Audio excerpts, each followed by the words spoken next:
when Chief Takoda's dying breath carried his final words, "Guard them with your life, Elias Cutter," the weathered rancher never imagined those two Apache wives would transform his lonely existence into a battlefield where honor, survival, and unexpected love would collide under the merciless western sky. What happened next would test every code a man could live by. Welcome, friends, to a tale that'll grip your soul from first word to last. Stick with me through this journey of courage and transformation, and don't forget to drop a comment telling me what city you're watching from. I love seeing how far these stories travel across our great land. The desert wind carried death on its breath that October morning in 1887, whistling through the canyons of southeastern Arizona territory like a funeral dirge.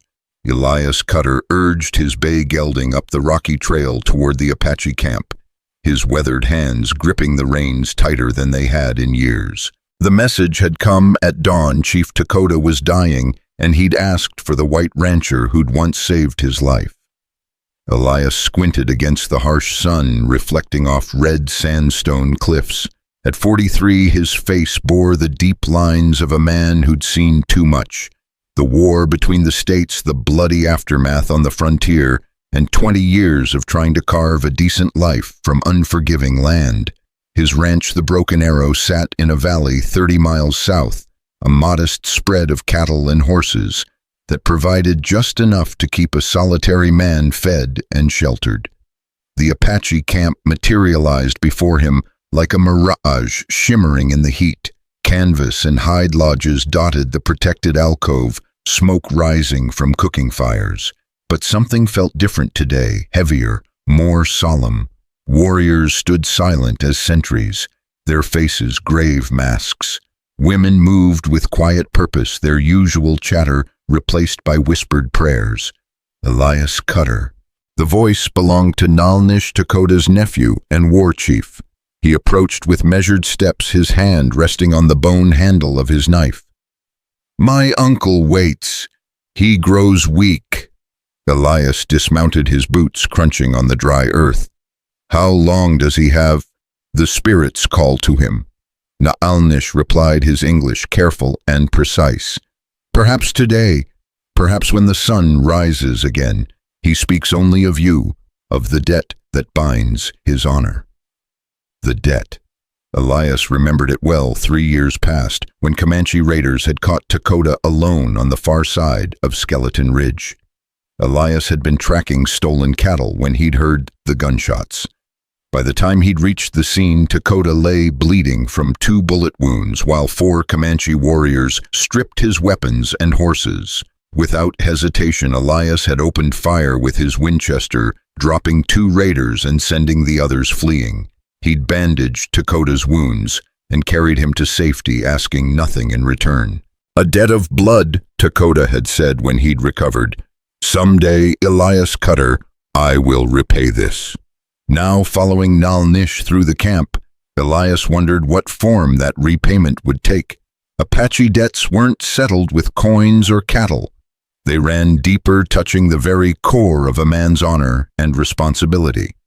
The chief's lodge stood at the camp's heart, larger than the others, its entrance flanked by eagle feathers that barely stirred in the still air. Naalnish pushed aside the hide flap and gestured for Elias to enter. The interior was dim and heavy with the scent of burning sage. Chief Takoda lay on a bed of buffalo robes, his once powerful frame reduced to skin and bone. His gray hair, usually braided with beads and feathers, hung loose around his shoulders. But his eyes, those sharp, dark eyes that had commanded respect across the territory, still burned with fierce intelligence. "My friend," Takoda whispered, his voice barely audible. "You came." Elias knelt beside the dying chief, removing his hat. "Wouldn't be anywhere else, Takoda." A weak smile creased the Apache's lips. "You saved my life when death stalked me. Now I ask one last thing. Name it."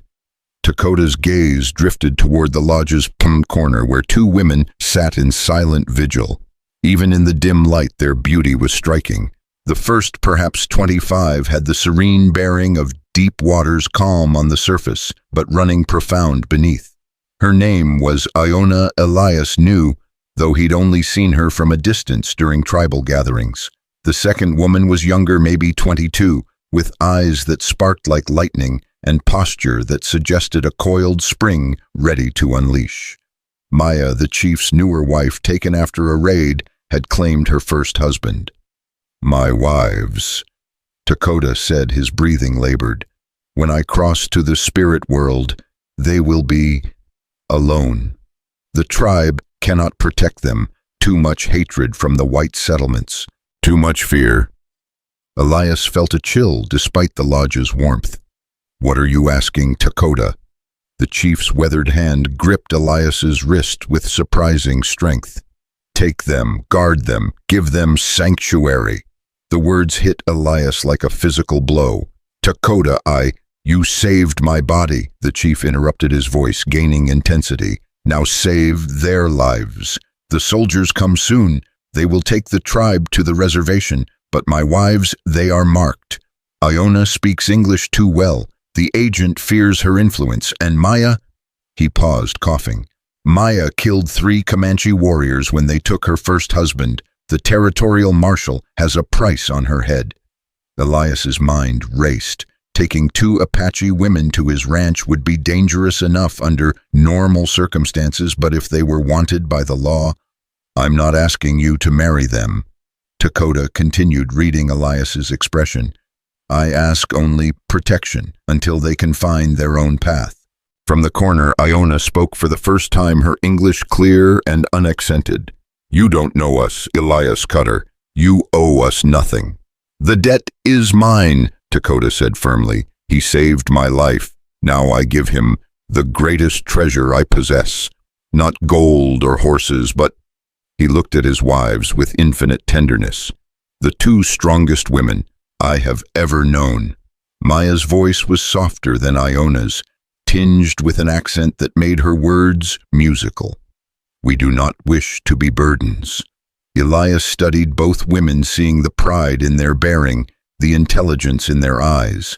These weren't helpless victims, they were survivors, shaped by a harsh land and harder circumstances. But they were also human beings in desperate need of protection, and the dying man before him had once been a friend. "What would you expect of me?" he asked Takoda. "Shelter, food, safety from those who would harm them." The chief's grip tightened. "Nothing more. They are free to leave when they choose." "And if I say yes, what happens to them when you—" "They will pack what they can carry. Come to your ranch before the burial ceremony. The tribe cannot know. It would divide loyalties, create enemies."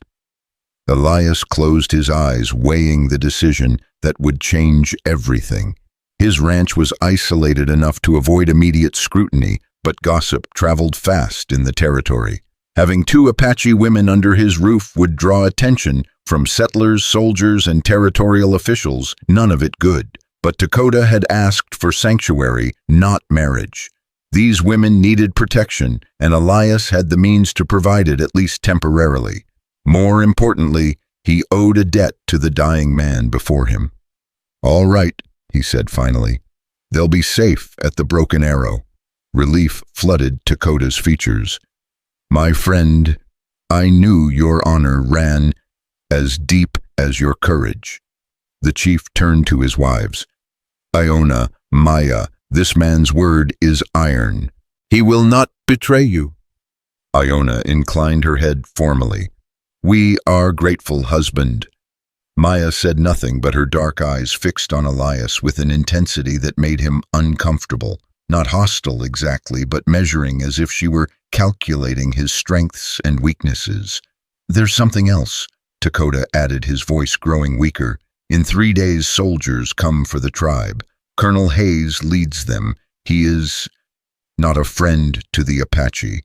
If you are seen here after today, I understand." Elias rose to his feet. "I'll head back now." "Wait." Takoda gestured toward a leather pouch beside his bed. "For you, a gift." Aona retrieved the pouch and handed it to Elias. Inside, he found a silver amulet shaped like a broken arrow, the same symbol that had given his ranch its name.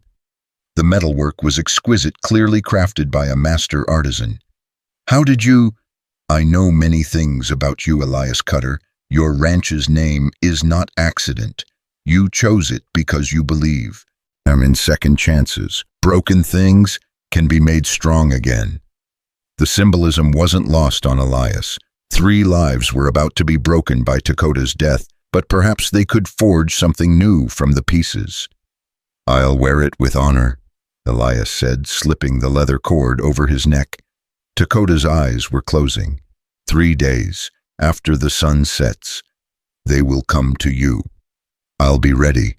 "Elias," the chief's voice was barely a whisper now.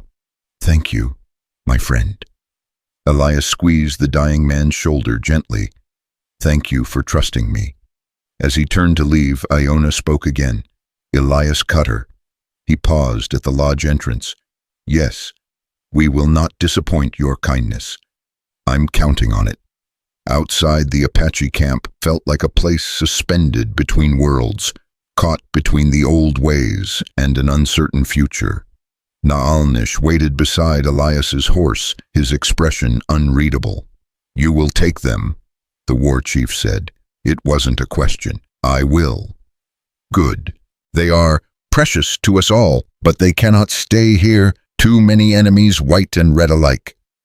Elias mounted his gelding. "What will you tell the tribe? That they chose their own path, better than admitting we could not protect them?" Naalnish's jaw tightened. "The reservation will be difficult enough without questions about missing women. And you, what's your plan? To survive? To keep our people alive, even if we must live in cages the government calls reserves?" His eyes hardened. "But someday we will be free again." Elias nodded, understanding the weight of dreams deferred. "If you ever need anything, I will remember, as will others. You have friends among the Apache now, Elias Cutter. That may serve you well in the days to come." The ride back to the Broken Arrow passed in a blur of red rock and endless sky. Elias's mind churned with the implications of his promise. His ranch hands, Miguel and Tom, would ask questions about 2 Apache women appearing on the property. The nearest neighbors, the Hendersons, lived 8 miles north and made no secret of their hatred for hostile Indians. And if word reached Tucson, but Chief Takoda was dying, and his wives would be hunted if they remained with the tribe. Sometimes a man had to choose between what was easy and what was right. The Broken Arrow spread across a valley between 2 mesa-topped ridges, its buildings clustered around a natural spring that had drawn Elias to the location 15 years earlier. The main house was modest but solid, 2 stories of local stone with a wide veranda that caught the evening breeze. The barn, corrals, and bunkhouse completed the working structures, all connected by well-worn paths. Miguel Santos, his foreman, looked up from shoeing a horse as Elias rode into the yard. At 55, Miguel had worked cattle across 3 states and 2 countries, his weathered hands steady as his judgment.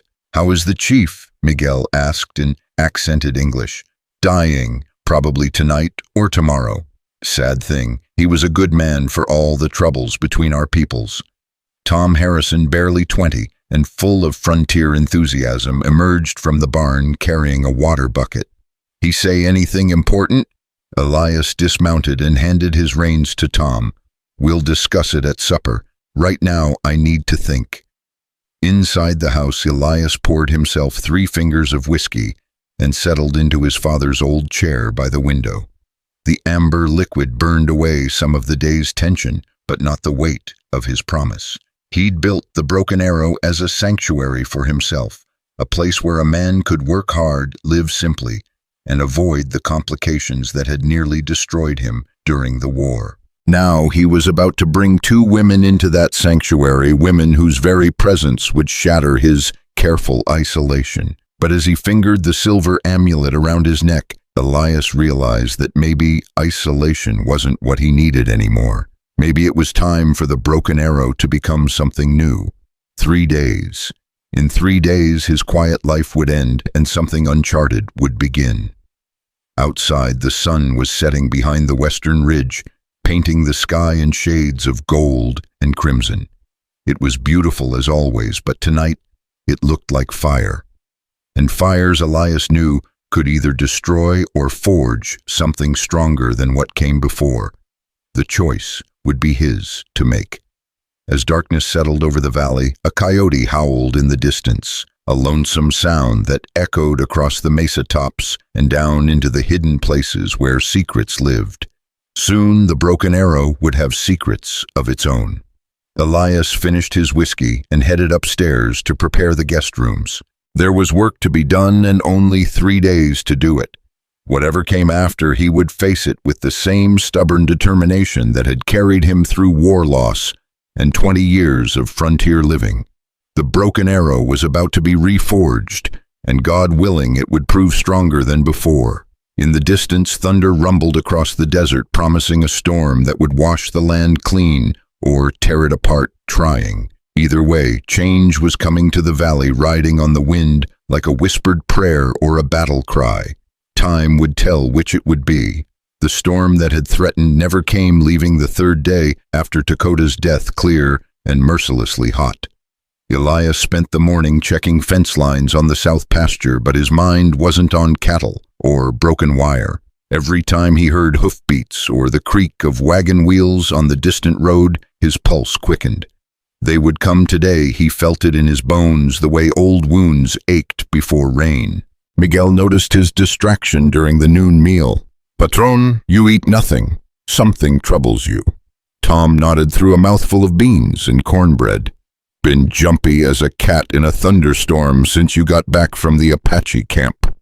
Elias pushed food around his plate, considering how much to reveal. Both men had worked for him for years and deserved some explanation, but the full truth would endanger them all. "Chief Takoda asked me for a favor before he died," he said finally. "I agreed to help some of his people who need temporary shelter." Miguel's weathered face creased with concern. "What kind of help, Elias?" "The kind that might bring trouble to the ranch." Tom straightened in his chair. "What kind of trouble? We talking about soldiers, marshals?" "Maybe, probably." Elias met both men's eyes. "I won't lie to you, this could get dangerous. If either of you wants to draw your pay and ride out, I'll understand." Miguel snorted. "I have been with you 15 years, Patron.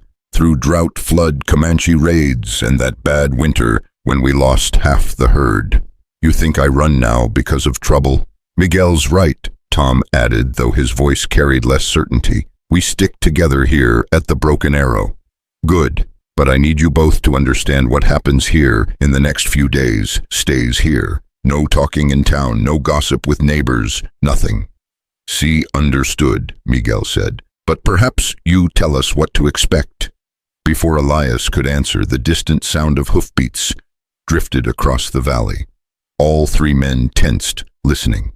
2 horses moving at a steady walk, approaching from the east trail that led to Apache country. "That them?" Tom asked, his hand instinctively moving toward the colt on his hip. "Easy," Elias said, rising from the table. "No weapons, unless I give the word." They stepped onto the veranda just as 2 riders emerged from the heat shimmer rising off the desert floor. Even at a distance, there was no mistaking them. 2 women on Indian ponies, their silhouettes small against the vast landscape, but unmistakably purposeful. "Dios mío," Miguel whispered. "Women." As they drew closer, details became clear. Aona rode a paint mare with the fluid grace of someone born to the saddle, her long black hair braided with small silver ornaments that caught the sunlight. She wore a buckskin dress decorated with intricate beadwork, and a rifle rested across her saddle bow.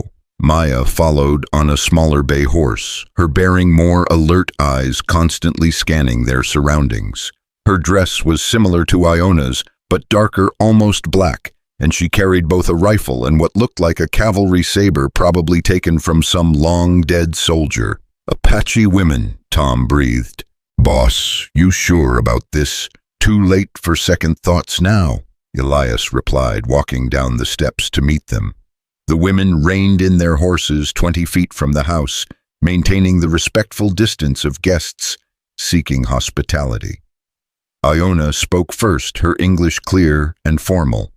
"Elias Cutter, we come as Takoda promised." "You're welcome here," he replied. "Both of you." Maia's dark eyes fixed on Miguel and Tom. "These men know why we are here. They know enough. Miguel, Santos, Tom Harrison, they work for me, good men." Miguel stepped forward and touched his hat brim. "Señora." Tom nodded awkwardly, clearly uncomfortable, but trying to be polite. "Ma'ams. Our husband crossed to the spirit world yesterday at sunset." Aona said, her voice steady despite the loss. "The burial was this morning. We are free to make our own choices now." "I'm sorry for your loss," Elias said, meaning it. "Takoda was a good man." "He was," Maia agreed, dismounting with fluid grace. "He spoke much of you in his final hours, said you were a man of honor." "I try to be." Aona swung down from her paint mare and began untying bundles from behind her saddle. "We bring little, clothes, some tools, food for 3 days." "Food won't be necessary," Elias said. "We have plenty.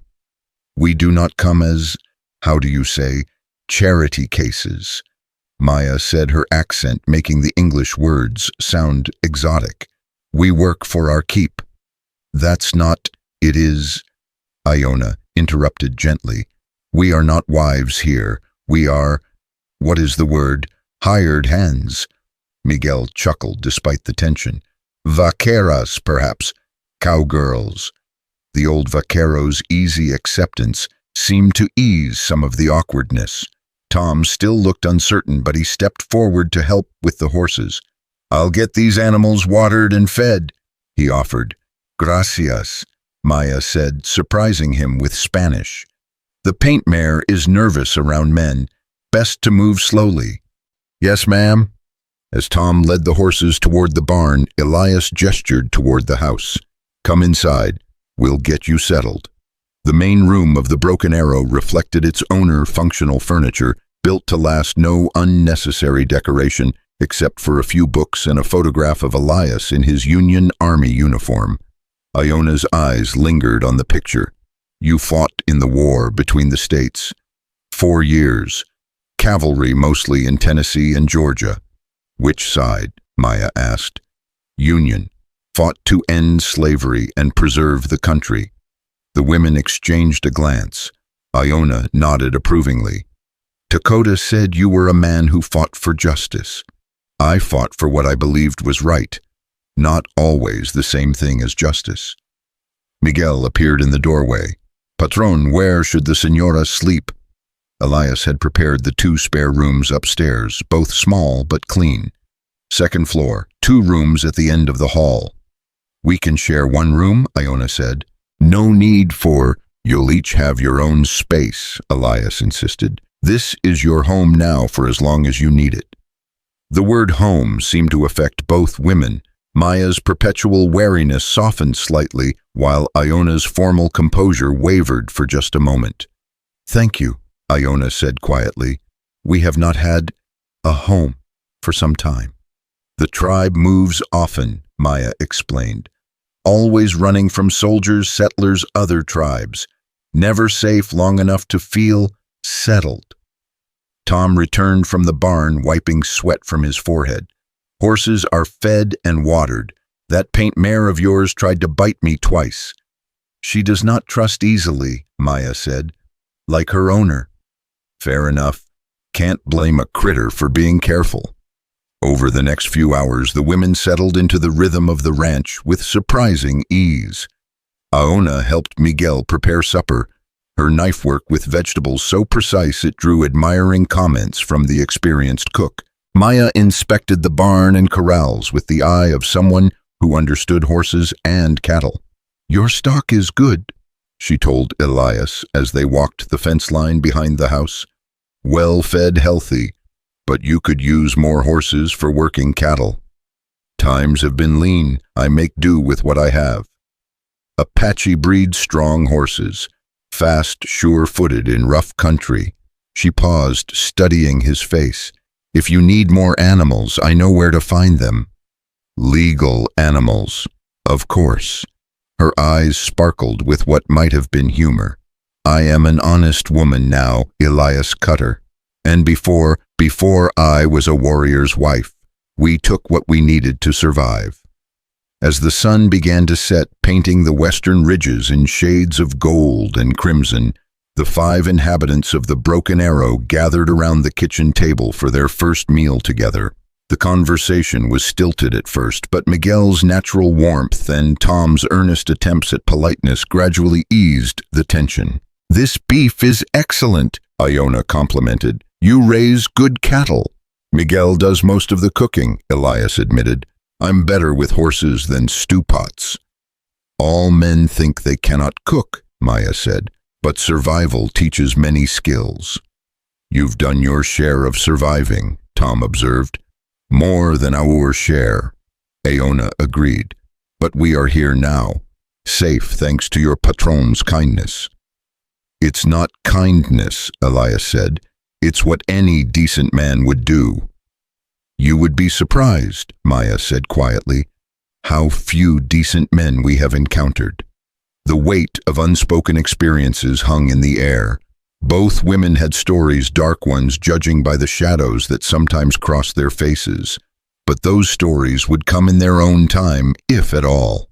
After supper, as Miguel and Tom headed to the bunkhouse, Elias showed the women to their rooms. The upstairs hallway was narrow but comfortable, lit by oil lamps that cast warm circles of light on the wooden walls. "The room on the left has better morning light," he said to Aona. "The one on the right stays cooler in the afternoons." "I will take the cooler room," Maia said. "I do not sleep well in heat." "Too many bad dreams in hot places," Aona added softly. Elias didn't ask for details. "There are extra blankets in the chest downstairs if you need them. And if you hear anything strange during the night, coyotes mostly, but sometimes other things, don't hesitate to call out."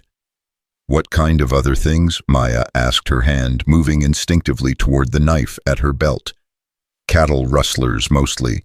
Haven't had trouble in a while, but it pays to be careful." "We will be," Aona assured him. "We are light sleepers." "Good. Breakfast is at sunrise. Miguel starts coffee about an hour before that." "We will be ready," Maia said. "And Elias Cutter." "Yes. Thank you for everything." He nodded and headed downstairs, leaving the women to settle into their new quarters. In his own room, Elias sat by the window and stared out at the star-filled sky. The ranch felt different already, not just the presence of 2 more people, but something deeper. For the first time in years, the Broken Arrow felt like more than just a place to work and sleep. It felt like what it was supposed to be, a home. But homes attracted attention, and attention brought danger. Somewhere out there in the darkness, word was probably already spreading about the 2 Apache women who'd ridden into Elias Cutter's valley. By morning, the gossip would be in motion. By the end of the week, it would reach Tucson. Then the real test would begin. Upstairs, he could hear quiet voices, Aona and Maia, talking in their own language, probably discussing their new situation. He couldn't understand the words, but the tone was cautious, hopeful, tinged with the wariness of people who'd learned not to trust good fortune. A coyote howled somewhere in the hills, its voice carrying across the desert like a warning. Or maybe a promise. Time would tell which. Elias checked his rifle one more time before settling into bed. Whatever came next, the Broken Arrow would be ready. It had to be. In the room above, Iona's voice drifted through the thin walls, speaking English now. "We are safe here, sister. I feel it." "For now," Maia replied. "But safety is like water in the desert, precious and easily lost. Then we will be grateful for each day we have it, and ready to fight for it if necessary." Elias smiled in the darkness. Takoda had been right about one thing: these were strong women. Whatever challenges lay ahead, they would face them together. The Broken Arrow was whole again and stronger than before. Outside, the desert held its breath, waiting for dawn, and whatever troubles it might bring.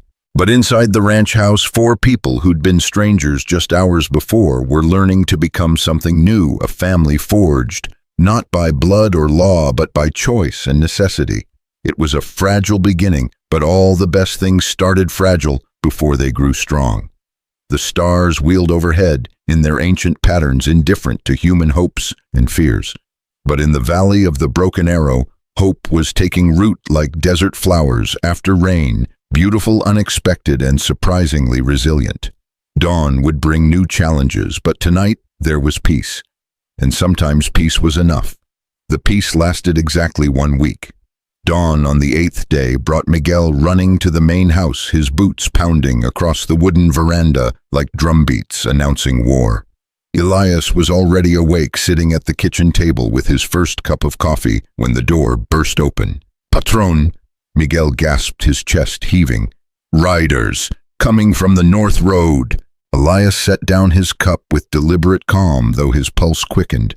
How many? 4, maybe 5. Still distant, but riding hard. Upstairs floorboards creaked as both women stirred. They'd been sleeping lightly since their arrival, old habits, from a life where danger could arrive with the sunrise. "Tom?" Elias asked, "already saddling horses in case we need to run." "Good man." Elias stood and reached for his rifle propped against the wall. "Wake the women. Tell them to dress for trouble." But Aona appeared at the top of the stairs before Miguel could move, already fully clothed, with her hair braided for work. Her dark eyes held the sharp alertness of someone accustomed to reading danger in the wind. "How far?" she asked, descending the stairs with quiet grace. "Half-mile, maybe less," Miguel replied. Maia emerged from her room carrying her rifle and the cavalry saber Elias had noticed on her first day. Unlike Iona's calm demeanor, she radiated coiled tension like a mountain cat preparing to spring. "Recognition?" Maia asked tersely. Miguel shook his head. "Too far to see faces, but they ride like men with purpose. Government men ride different than outlaws," Aona observed, joining them in the kitchen. "Which do you think, Miguel?" the old vaquero considered. "Hard to say, senora. But they come straight here, no scouting, no hesitation. They know where they are going." Elias checked the loads in his Winchester, his movements economical and practiced. Could be neighbors coming to help with something, could be trouble. We'll know soon enough. "Neighbors do not ride so hard so early," Maia said grimly. "This is about us." Tom burst through the door, his young face flushed with excitement and worry. "Boss, I got the horses ready like you said, but I took a look through the spyglass. One of them riders is wearing a badge." The silence that followed was heavy with implication. A badge meant law, and law meant questions they couldn't answer honestly. "Territorial marshal?" Elias asked. "Can't tell from here. Could be a deputy, could be a sheriff from one of the towns." Aona moved to the window and peered through the curtains. "They will be here in minutes. What is your plan, Elias Cutter?" It was a good question. Lying to lawmen was dangerous, but the truth that he was harboring 2 Apache women, one of whom had a price on her head, was worse. "You 2 get upstairs," he decided. "Stay out of sight until we know what they want." "No," Maia said firmly. "We do not hide like frightened children. This isn't about courage. It's about staying alive long enough to figure out our next move." "She is right," Aona said, surprising everyone. "Running and hiding only makes us look guilty. Better to face whatever comes with dignity." Elias studied both women, seeing the steel beneath their calm exteriors. Takoda had been right. These were not helpless victims. They were warriors in their own right, and warriors face their enemies head on. "All right," he said. "But let me do the talking, and if things go bad, you follow my lead without question." "Agreed," Aona said. Maia nodded reluctantly. "But if they try to take us—" "They won't," Elias said with more confidence than he felt. "Not from my property, not without a fight." The thundering hoofbeats grew louder, accompanied by the jingle of spurs and the creak of leather. Tom positioned himself near the barn where he could cover the yard with his rifle, while Miguel took a spot behind the water trough. Elias stepped onto the veranda with Aona and Maia flanking him, all three presenting a united front. The riders materialized from the morning heat shimmer like figures from a fever dream. 4 men on lathered horses, their faces grim beneath the brims of dust-caked hats. The leader wore a deputy marshal's badge that glinted silver in the early sunlight, and his pale eyes swept the ranch buildings with the calculating gaze of a predator. Elias recognized him immediately, Deputy Marshal Frank Kellerman, a man whose reputation for violence preceded him across the territory. Kellerman had a particular hatred for Indians stemming from a Comanche raid that had killed his family years earlier. If he was here, it meant trouble of the worst kind. The other 3 riders were cut from similar cloth hard men with dead eyes and easy access to their weapons. Bounty hunters most likely drawn by the reward money that followed Apache fugitives.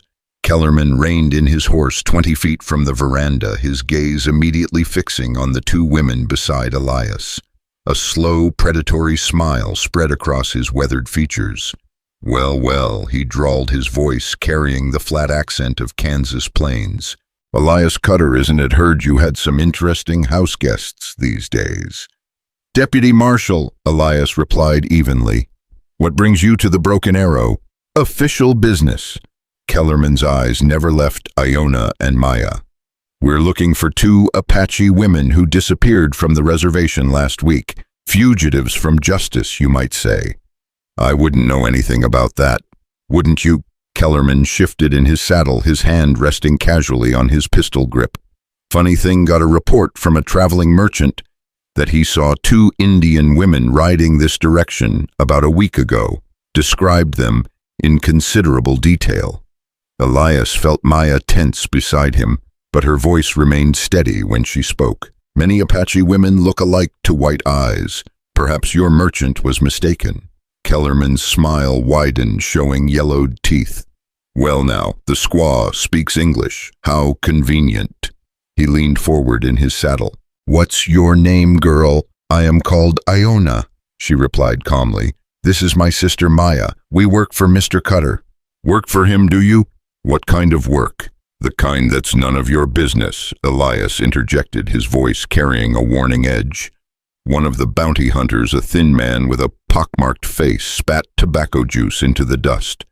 "Seems to me a man who harbors fugitive Indians might be breaking the law himself." "Seems to me you boys are trespassing on private property," Miguel called from behind the water trough, his rifle clearly visible. "Maybe you should state your business and move along." Kellerman's eyes flicked to Miguel, then to Tom by the barn, assessing the tactical situation. 4 against 4, but the defenders had cover while the riders sat exposed in the yard. "Easy, old man," Kellerman said.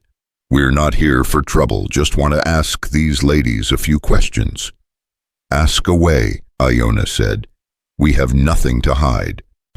"Where were you last Tuesday night?" Aona and Maia exchanged a quick glance. Tuesday night would have been the night Takoda died, when they were still with the tribe. "Here," Maia said without hesitation. "We have been here for 2 weeks." It was a lie, but delivered with such conviction that even Elias almost believed it. Kellerman's eyes narrowed. 2 weeks. That's interesting because the Apache agent at the reservation says these 2 women were seen at Chief Takoda's camp as recently as last Monday. "Then the Apache agent is mistaken," Elias said firmly. "These women have been working for me since the 1st of the month. I've got witnesses who can testify to that." "Witnesses can be bought," the pockmarked bounty hunter observed. "Not mine," Tom said loudly from the barn. "I ain't never taken a bribe in my life, and I ain't startin' now." Kellerman studied the scene for a long moment, clearly weighing his options. He had suspicions, but no proof-armed opposition, but no legal authority to search the property without a warrant. "Tell you what, Cutter," he said finally. "I'm going to ride into Tucson and have a talk with Judge Morrison about getting a proper search warrant. When I come back, and I will come back, I expect these women to still be here." "They're not prisoners," Elias replied. They're free to come and go as they please. See that they don't go too far. Apache fugitives have a way of disappearing into the desert, and that would be unfortunate for everyone involved. The threat was clear enough. Kellerman wheeled his horse around and spurred toward the road, his companions following. As they rode away, Elias caught a glimpse of the bounty hunter's face, memorizing features, calculating distances, planning for the inevitable return. "How long do we have?" Aona asked once the riders disappeared beyond the ridge. "Day, maybe 2, if we're lucky," Elias replied. "Kellerman will push hard to get that warrant." "Then we must leave," Maia said. "We will not bring more danger to your house." "Like hell you will." The vehemence in Elias's voice surprised everyone, including himself. "This is your home now. We don't run from bullies and badge-wearing thugs." Miguel emerged from behind the water trough, his rifle still ready. "Patron speaks truth. We stand together here. But if they return with legal papers," Aona began. "Legal doesn't always mean right," Elias said grimly. "Besides, I've got a few ideas about dealing with Deputy Marshal Kellerman." Tom jogged over from the barn, excitement and worry warring in his young features. "Boss, what are we gonna do?" That badge-toter looked meaner than a stepped-on rattler. "First thing we get word to town. Miguel, can you ride to Tucson without being seen?" "See, I know the back trails. What message do you want me to carry?" "Find Judge Morrison. Tell him there's some men impersonating federal marshals in the territory, asking suspicious questions and making threats. Suggest he might want to verify their credentials before issuing any warrants." Miguel grinned, understanding immediately.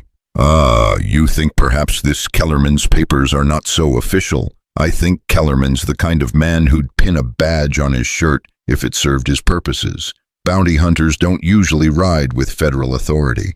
"And if his papers are genuine," Aona asked, "then we'll deal with that when the time comes. But I've got a feeling Frank Kellerman is playing outside the law." Maia had been silent during the exchange, her dark eyes fixed on the northern ridge where the riders had disappeared. "There is something else," she said quietly. "The third man, the one who said nothing. I have seen him before." "Where?" Elias asked. 3 years ago during the raid where my first husband was killed. He was with the Comanche who attacked our village." A chill ran down Elias's spine. "You're certain? I do not forget the faces of men who kill those I love. He has a scar on his left hand shaped like a crescent moon. I saw it when he held his reins." "If he was with Comanche raiders, he's no lawman," Tom said. "No," Elias agreed grimly. "He's a renegade, which means this whole thing is probably a setup to collect bounty money." Iona's face had gone pale. "If they are not real lawmen, then they'll be back tonight or tomorrow, and they won't bother with warrants or legal niceties. They'll just take what they came for." The implications hung in the air like smoke from a grass fire. Legitimate lawmen, however corrupt, operated within certain boundaries. Renegades and bounty hunters recognize no law but profit. "Miguel, forget about riding to town," Elias said. "We need to prepare for a fight." "Si, patron. What do you want me to do?" "Check all the weapons, make sure we have plenty of ammunition. Tom, bring the horses into the barn and secure the doors. I want our animals protected if this turns into a siege." "What about us?" Maia asked, her hand resting on her rifle. "You two know this kind of fighting better than any of us. What would you do?" Aona considered the question carefully. "In Apache country, we would choose the battlefield, force the enemy to come to us where we have advantage." "The house is defensible," Maia added. "But they could burn us out. Better to meet them in the open, but from cover." "There's that cluster of rocks near the spring," Tom suggested. "Good cover, clear fields of fire and water if we need it." "Too far from the buildings," Elias countered. "If they split up, we could be cut off from our supplies." "Then we make them come to us," Aona said firmly. "Prepare the house for defense, but be ready to move if necessary." The next few hours passed in grim preparation. Miguel and Tom secured the barn and checked the perimeter fences, looking for signs of scouting. Elias cleaned and loaded every weapon on the ranch, including an old Sharps rifle that could drop a man at half a mile. Aona and Maia worked together to prepare food and medical supplies, their movements efficient and practiced. As the sun reached its zenith, casting short shadows in the dusty yard, Elias found himself watching the two women with growing admiration. Neither showed fear, though they had to know the danger they faced. Instead, they worked with the calm competence of people who'd faced death before and survived. "You don't have to stay," he told them during a quiet moment. "There's still time to reach the border or find another tribe that would take you in." "We have discussed this," Aona replied without looking up from the medical kit she was assembling. "We are tired of running." "Besides," Maia added, checking the edge on her knife, "Takoda chose you to protect us, but perhaps it is time for us to protect you as well. I can take care of myself. Against 4 armed men, perhaps, but why should you face this alone when you have allies?" It was a good question, and one that Elias couldn't answer without admitting that somewhere during the past week these two women had become more than temporary guests. They'd become family. The afternoon dragged on with agonizing slowness. Every distant sound, a bird call, the lowing of cattle, the whisper of wind through the cottonwoods, brought the defenders to alert readiness. But the attack didn't come with the setting sun nor in the deep watches of the night. Instead, it came with the dawn. Elias woke to the soft click of metal on metal, the sound of a rifle being cocked somewhere outside his window. In the gray, pre-dawn light, he could see movement in the rocks north of the house, shadows that didn't belong there. They'd come back just as promised, but this time they weren't interested in warrants or legal formalities. This time they'd come for blood. Elias rolled out of bed and grabbed his rifle, his heart pounding with the familiar rhythm of impending battle. Upstairs, he could hear the women moving, their footsteps as soft as whispers, but purposeful. The siege of the Broken Arrow was about to begin. Outside, a mockingbird trilled its complex song, oblivious to the human drama unfolding beneath its perch. Soon, the only sounds would be gunfire and the desperate cries of men fighting for their lives. The Broken Arrow was about to be tested by fire, and only the strongest would survive. The mockingbird's song cut off mid-trill as if sensing the approaching violence. In the sudden silence, Elias could hear his own heartbeat thundering in his ears as he crept to the window and peered through the shutters. 4 shapes moved through the pre-dawn gloom like ghosts made of shadow and malice. Kellerman and his men had positioned themselves in a rough semicircle around the main house, using the water trough barn and scattered rocks as cover. They'd learned from yesterday's confrontation. This time, they weren't sitting exposed in the yard like targets. A soft footstep on the stairs told Elias that Aona was moving into position. They'd planned for this during the long night watches, each person assigned a specific role and location. Miguel would cover the back of the house from the kitchen window, Tom would watch the barn from the upstairs bedroom, and the women would take the front windows where their knowledge of guerrilla warfare would prove most valuable. "How many?"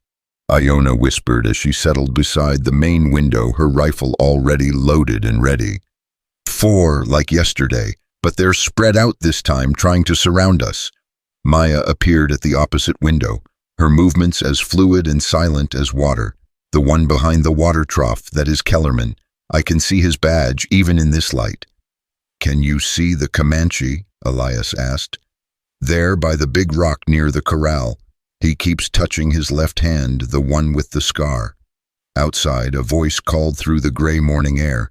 "Cutter, we know you're awake in there. Time to settle this like civilized men."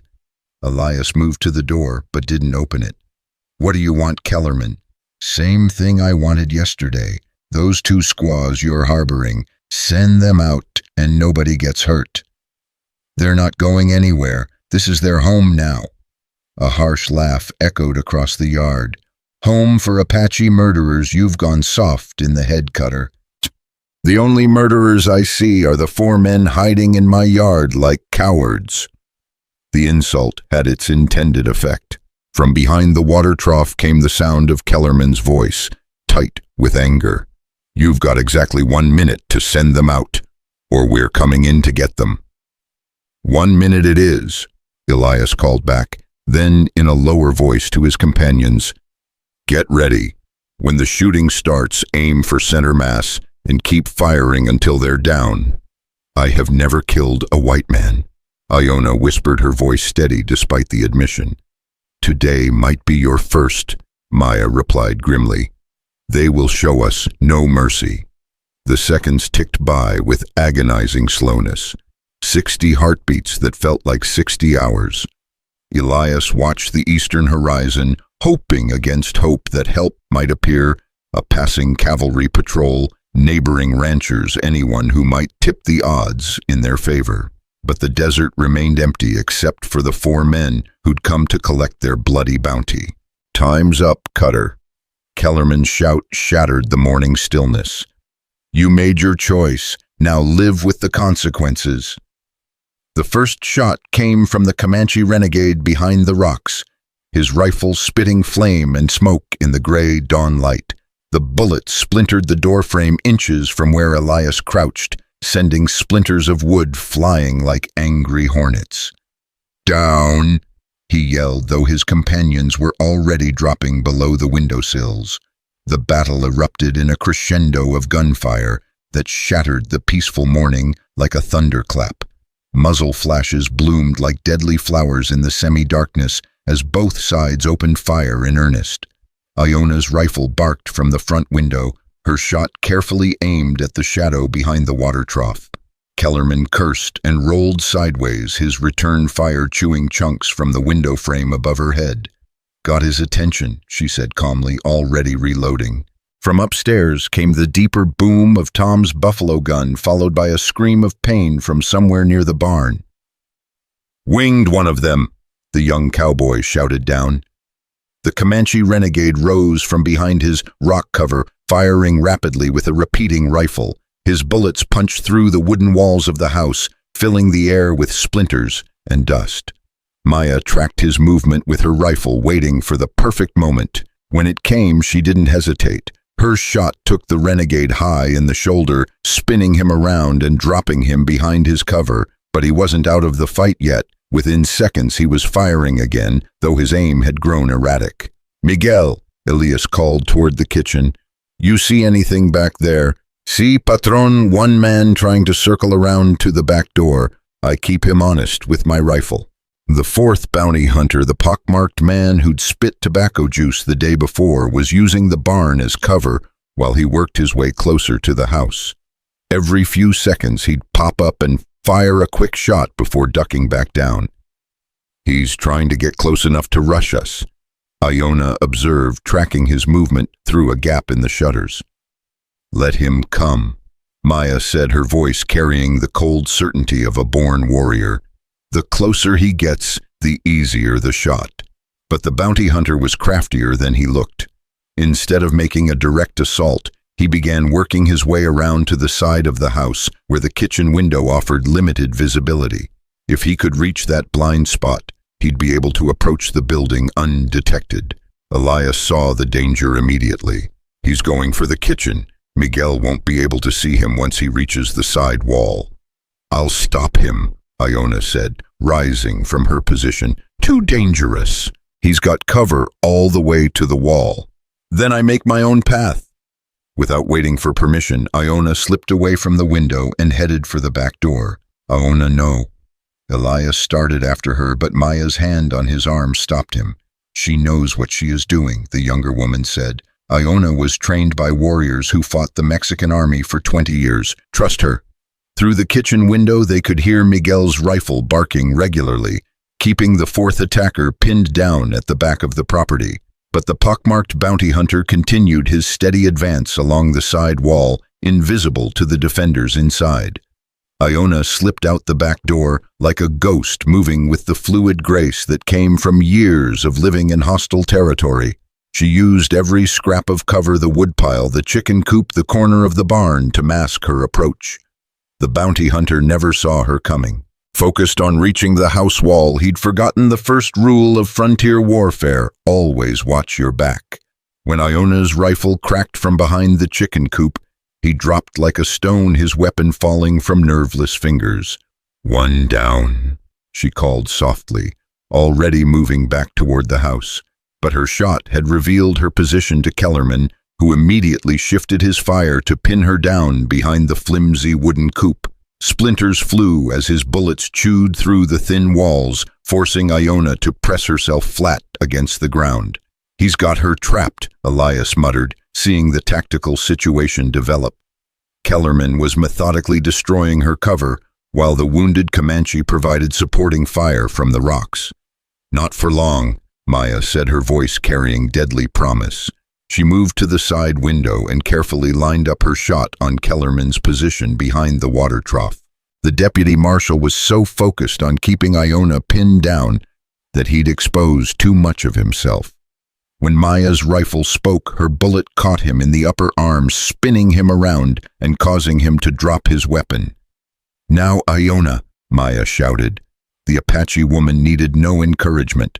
She sprinted from the ruined chicken coop to the safety of the house, covering the distance in seconds, while Kellerman nursed his wounded arm and cursed in language that would have shamed a cavalry sergeant.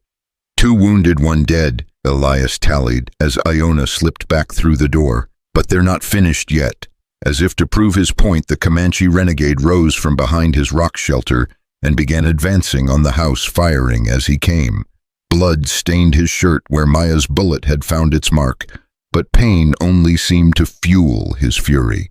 "He's making a run for it," Tom called from upstairs, trying to reach the front door. "I've got him," Elias said, moving to intercept. He threw open the front door and stepped onto the veranda, his Winchester ready. The Comanche was 20 yards away and closing fast, his repeating rifle spitting fire and lead. Bullets whined past Elias's head like angry wasps, but he held his ground and took careful aim. When he fired, the big 44-40 bullet caught the renegade's center mass, lifting him off his feet and slamming him backward into the dust. He tried to rise, once his hand still clutching his rifle, but the strength had gone out of him. He collapsed and lay still. "2 down," Elias announced, stepping back inside. But Kellerman wasn't finished. Despite his wounded arm, the corrupt lawman had retrieved his rifle and was now firing methodically at the house, his bullets punching through walls and windows with systematic precision. "He's trying to flush us out," Miguel observed from the kitchen. "Force us to run so he can pick us off in the open." "Or he's buying time for reinforcements," Aona suggested. "Men like this often work in larger groups." The thought sent a chill through Elias. 4 against 4 was manageable, barely, but if more bounty hunters were on their way— "How's our ammunition?" he asked. "Plenty for now," Tom replied, "but if this goes on much longer—" A new sound reached their ears, the thunder of approaching hoofbeats from the north road, a lot of hoofbeats growing louder by the second. "That's what I was afraid of," Elias muttered, moving to the window for a better look. But as the riders came into view, he felt a surge of relief that nearly buckled his knees. These weren't more bounty hunters, they were U.S. cavalry, a full troop riding hard toward the Broken Arrow, with their guidons snapping in the morning breeze. "Soldiers," he called to his companions. "Real ones this time." Kellerman had seen them too. The corrupt deputy marshal rose from behind the water trough, his face a mask of fury and frustration. For a moment, Elias thought the man might continue fighting despite the overwhelming odds. But even Kellerman wasn't crazy enough to shoot it out with the U.S. Army. The deputy marshal threw down his rifle and raised his hands as the cavalry troop thundered into the yard, their horses' hooves raising clouds of dust that caught the morning light like gold powder. The troop's captain, a lean man with graying temples and intelligent eyes, surveyed the scene with the practiced gaze of a professional soldier. His attention fixed immediately on Kellerman's badge and the bodies scattered around the yard. "I'm Captain James Morrison, 2nd Cavalry." He announced, his voice carrying the authority of long command. "Someone want to explain what's been happening here?" "Deputy Marshal Frank Kellerman," the wounded man said, trying to salvage some authority from the situation.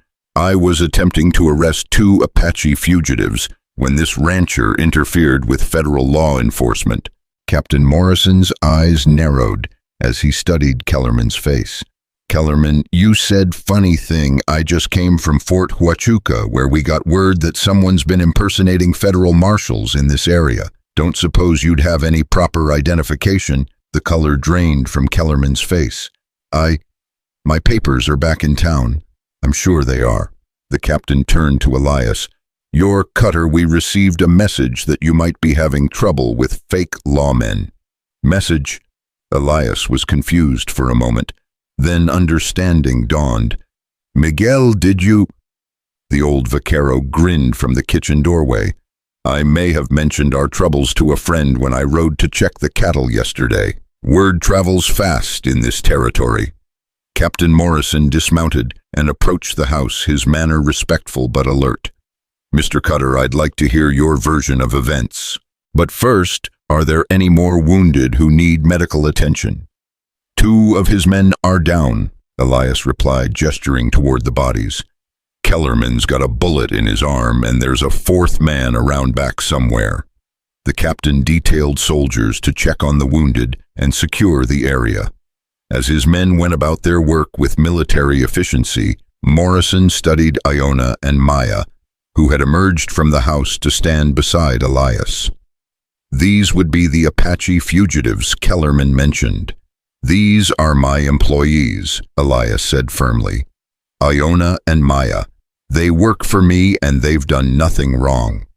"I see, and you'd swear to that in a court of law, without hesitation." Morrison nodded slowly. "Mr. Cutter, I've been tracking this Kellerman and his gang for 3 weeks. They've been running a bounty hunting operation claiming to be federal marshals while they collect rewards on Apache prisoners. Some of those prisoners never made it to any official custody." The implication was clear and chilling. Kellerman hadn't been planning to turn Aona and Maia over to legitimate authorities. He'd been planning to collect bounty money for their dead bodies. "What happens to them now?" Aona asked, speaking for the first time since the soldiers arrived. "That depends," Morrison replied. "Are you on the official fugitive lists?" "We are not fugitives," Maia said with quiet dignity. "We left the reservation legally to seek employment. There are no charges against us." Morrison studied both women for a long moment, seeing something in their bearing that spoke to his soldiers' instincts. "You fought well here today, both of you. Where did you learn to handle firearms like that? Life teaches many lessons to those who wish to survive." Aona replied. "Indeed it does." The captain turned back to Elias. "Mr. Cutter, I'll need formal statements from all of you for my report. But based on what I've seen here, I'd say you were defending your property against armed intruders. The fact that they were masquerading as federal officers makes it a federal crime." "What about the women? What about them? Far as I can tell, they're hired hands who helped defend their employer's property. Nothing illegal about that." Relief flooded through Elias, like cool water in the desert. The immediate danger was over, and Aona and Maia were safe from prosecution. But as the soldiers went about the grim business of dealing with the dead and wounded, Elias realized that something fundamental had changed during the gunfight.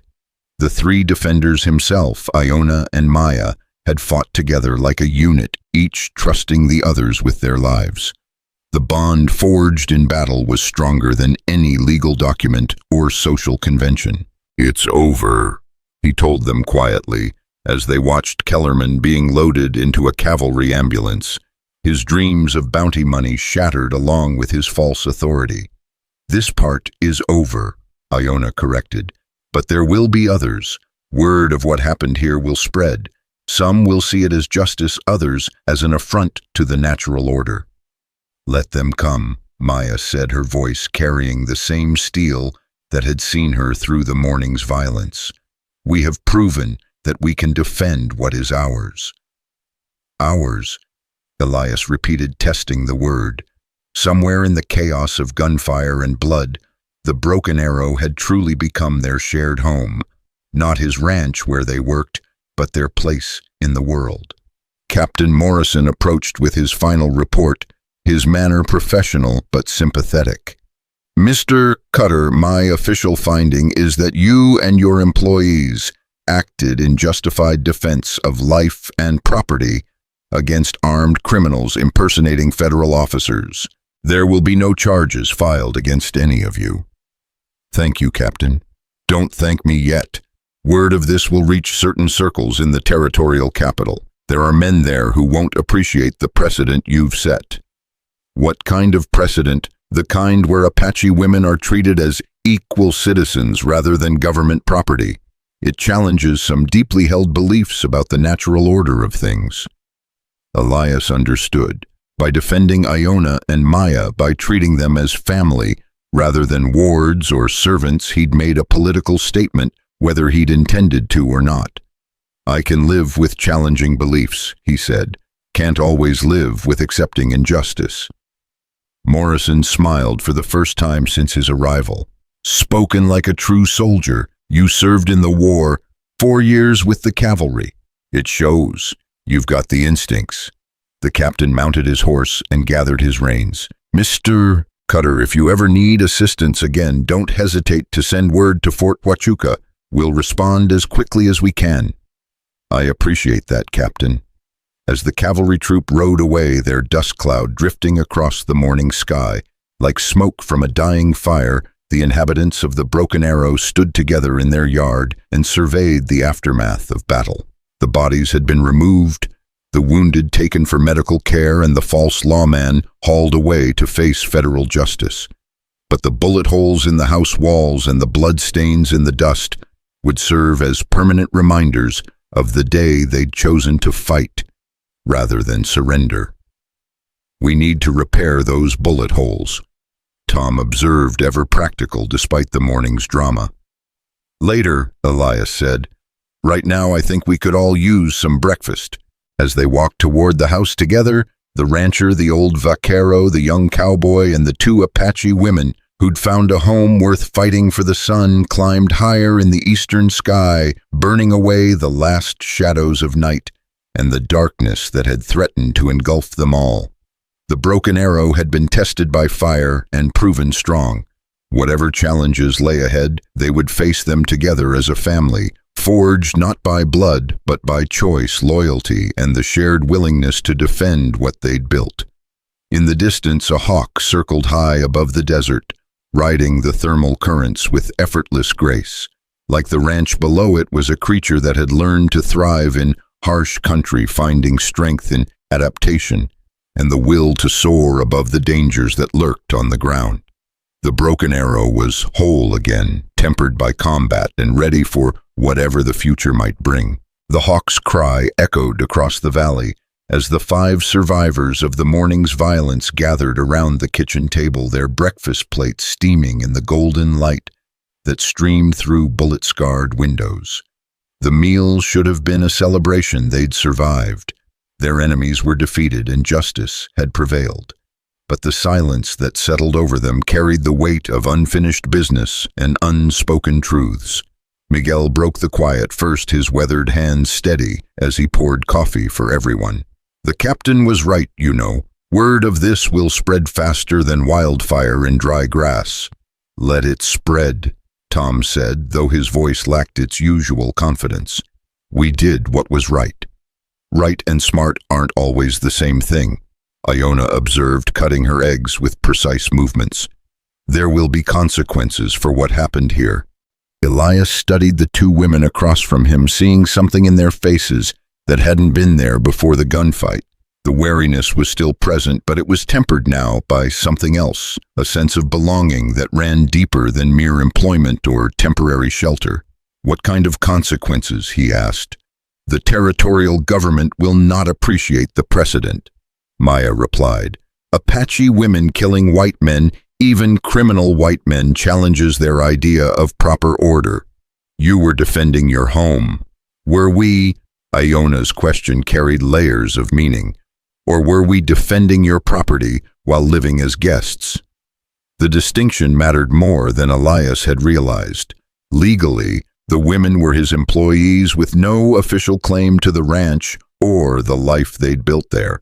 But emotionally, practically, in every way that counted, they'd become equal partners in defending what had become their shared sanctuary. "I've been thinking about that," Elias said slowly, "about what this place is and what it should be."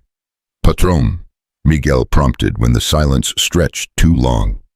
Elias rose from the table and walked to the window, looking out at the valley that had shaped his life for 15 years. The bullet holes in the glass caught the morning light like spiderwebs jeweled with dew, beautiful in their own damaged way. "When I first came here," he said, "I was running from something. The war mostly, but other things too. I wanted a place where I could be alone, where I could build something without having to answer to anyone else. And now," Aona asked quietly, "now I realize that being alone isn't the same as being free. And building something that only serves yourself isn't really building at all. It's just existing." He turned back to face them, his decision crystallizing as he spoke. "I want to make this official. I want to deed equal shares of the Broken Arrow to each of you." The reaction was immediate and varied. Tom's eyes widened with surprise, Miguel smiled with satisfaction, and the two women exchanged a look of profound communication that spoke to years of shared experience. "Elias," Aona said carefully, "that is generous. But are you certain such a decision cannot be easily undone?" "I'm certain. More certain than I've been about anything in years." "The law might not recognize such an arrangement," Maia pointed out. "Apache women, even those with legal employment, have limited property rights in the territory. Then we'll fight the law if we have to, same as we fought Kellerman." Miguel chuckled and shook his head. "Ay, patron, you always were stubborn. But this kind of stubborn, this I like." "There's something else," Elias continued. "I've been thinking about expanding the operation, not just cattle horses, too. Apache-bred horses like Maia suggested. There's a market for good cavalry mounts, and we've got the range for it." "You want to breed war horses?" Tom asked. "I want to breed the best horses in the territory, horses that can survive in this country because they were born to it." Aona leaned forward, interest sparking in her dark eyes.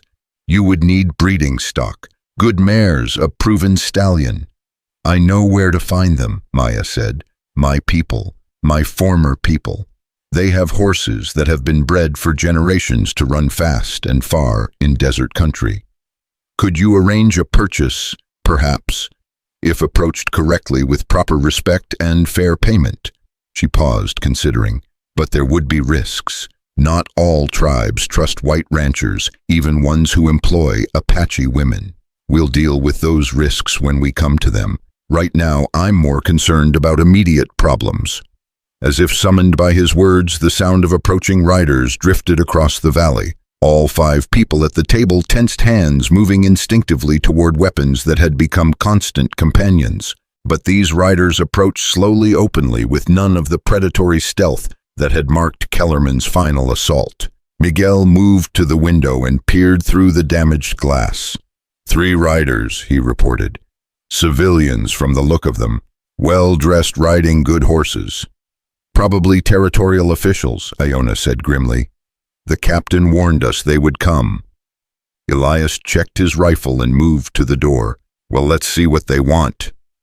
The 3 riders who approached the Broken Arrow carried themselves with the unmistakable bearing of men accustomed to authority.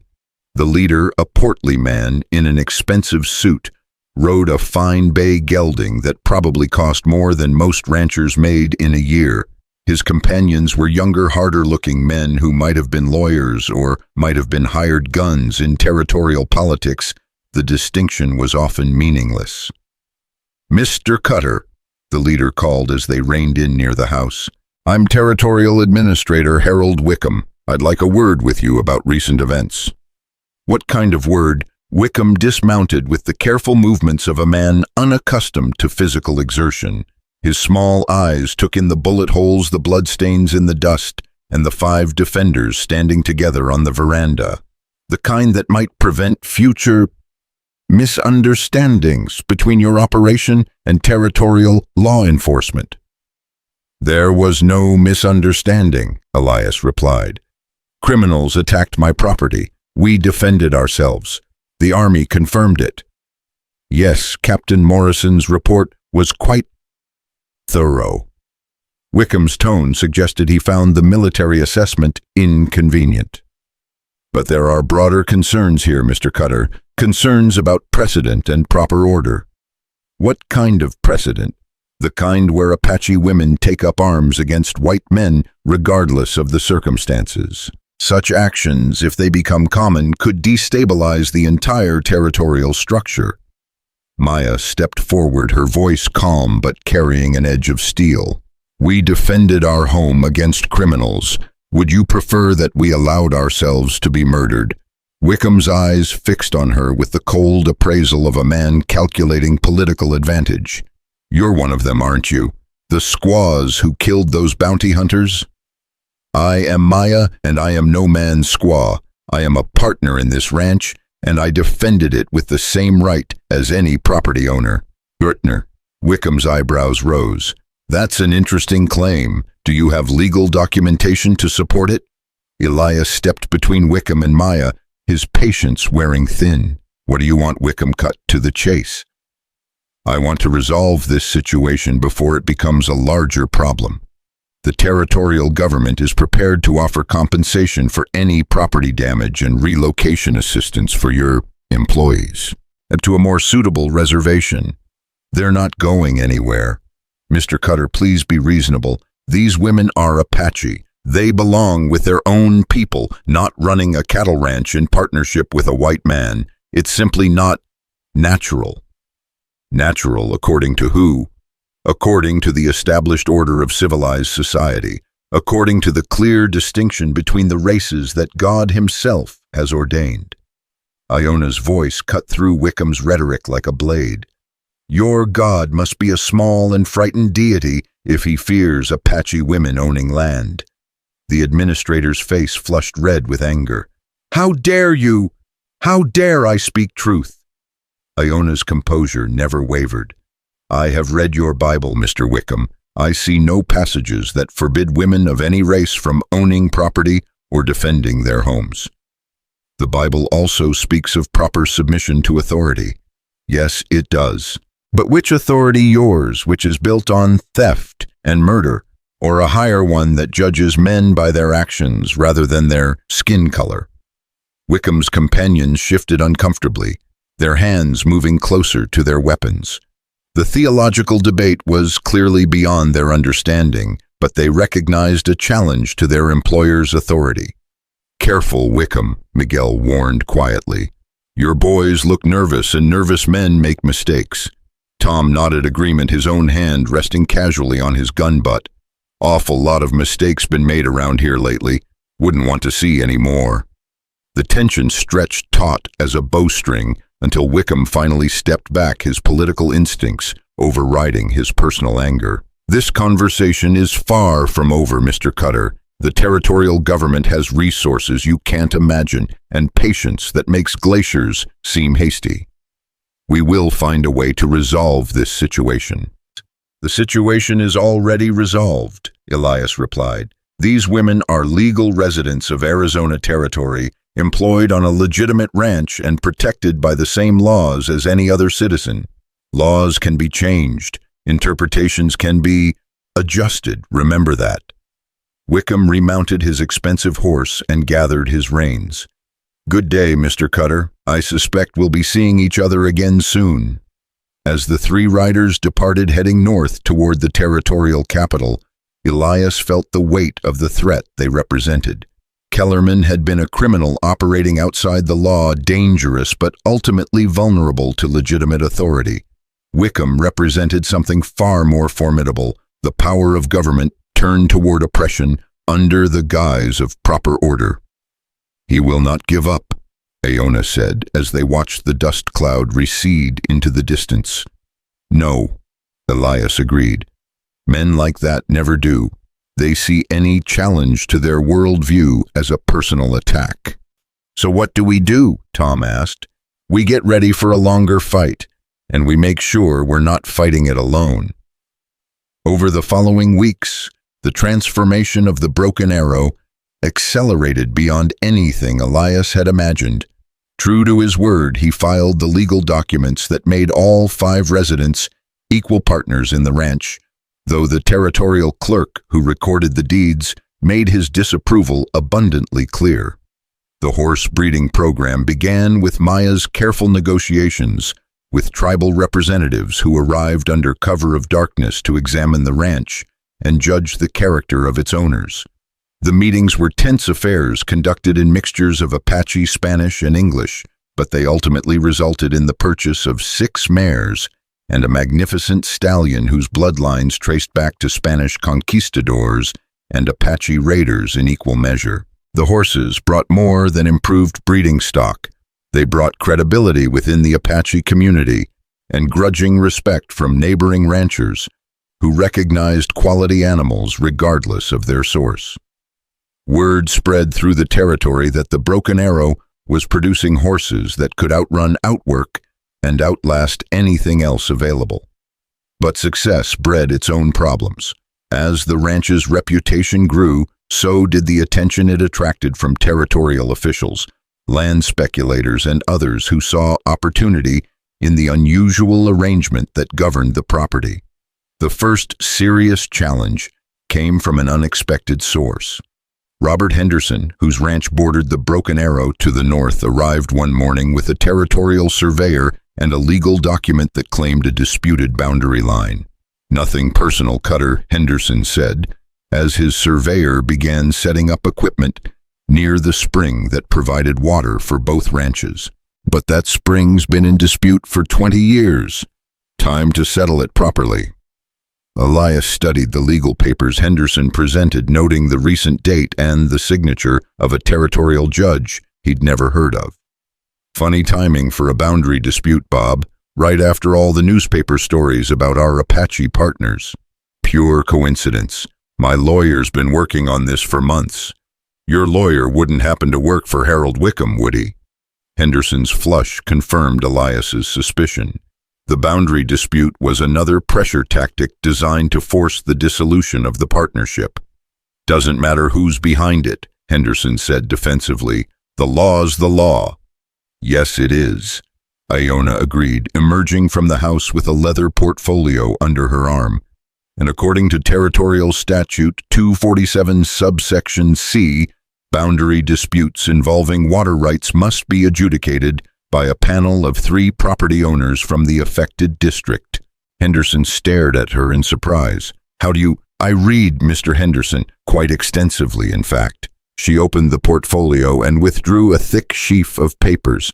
"I've also researched the original land grants for this area. Did you know that your northern pasture was originally granted to a Mexican rancher named Pablo Escobar in 1847? That's ancient history. Mexico lost the war." "True, but the Treaty of Guadalupe Hidalgo guaranteed that existing property rights would be honored by the United States government. Mr. Escobar's grant clearly establishes the spring as the boundary between his land and the parcel that eventually became the Broken Arrow." The surveyor looked up from his equipment, confusion evident on his weathered face. "Ma'am, if what you're saying is true, then this whole dispute is based on incorrect territorial records." "I believe it is," Aona replied calmly. "I have copies of the original documents certified by the Mexican Land Office in Santa Fe." Henderson's bluster deflated like a punctured balloon. "Where did you get those documents?" "From the same legal research that Mr. Wickham's lawyers should have conducted before filing this claim. Perhaps they were in too much of a hurry to be thorough." The surveyor began packing his equipment without being asked. "Mr. Henderson, I can't survey a disputed boundary based on documents that contradict the original grants. You'll need to resolve this through proper legal channels." As Henderson and his surveyor departed, in obvious frustration, Elias shook his head in amazement. "Where did you really get those documents?" From a priest in Santa Fe who maintains church records going back to Spanish colonial days. I wrote to him last month when I suspected we might face this kind of challenge. You've been planning for legal warfare. I've been planning for survival, Aona corrected. Legal warfare is simply another form of combat. The boundary dispute was only the beginning. Over the following months, the Broken Arrow faced a series of increasingly sophisticated challenges, tax assessments that mysteriously doubled overnight safety inspections that found violations in structures that had passed the same inspections the previous year, and license requirements for horse breeding that appeared in territorial regulations without public notice. Each challenge was met with meticulous preparation and legal research that revealed the political motivations behind the harassment. Aona's growing expertise in territorial law made her an invaluable ally, while Maia's connections within the Apache community provided early warning of government actions that might affect the ranch. But the most significant change came from an unexpected source: the transformation of the ranch's workforce. Word of the Broken Arrow's success and its unusual ownership structure spread throughout the southwestern territories, attracting a diverse collection of workers who had found themselves unwelcome elsewhere. A Chinese immigrant named Chen Wei arrived seeking work after anti-Asian violence drove him from the railroad camps.